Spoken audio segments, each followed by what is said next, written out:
পরের অঙ্ক দেখো কি বলেছে, 0.84181 মাথায় বার। তাহলে বলেছে এই আবৃত দশমিকটিকে সব থেকে ছোট আকারের ভগ্নাংশে পরিণত করলে হর ও লবের পার্থক্য কত হবে। তাহলে এখানে কি বলেছে, 0.84181, 81 এর মাথায় বার আছে, ইকুয়াল টু তাহলে কত হবে, 99 দিয়ে 3টে শূন্য, তাই তো। এরপর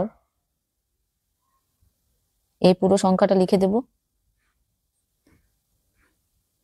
84181 মাইনাস কত হবে, বার বাদ দিয়ে যে সংখ্যাগুলো আছে সেইগুলো 841, তাহলে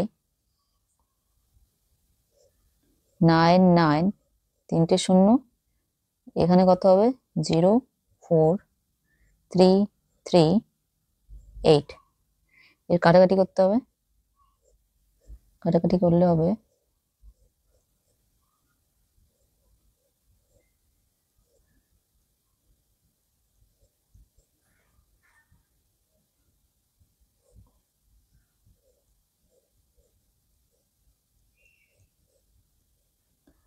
463, তাহলে হচ্ছে কত 463/550। তাহলে এখানে বলেছে কি হর ও লবের মধ্যে পার্থক্য, তো এটা হচ্ছে লব, এটা হচ্ছে হর, ঠিক আছে। তাহলে লব হর এবং লবের মধ্যে পার্থক্য বলেছে, তাহলে 550 মাইনাস 463 হর ও লবের মধ্যে পার্থক্য, তাহলে হচ্ছে 87, অ্যান্সার নাম্বার বি।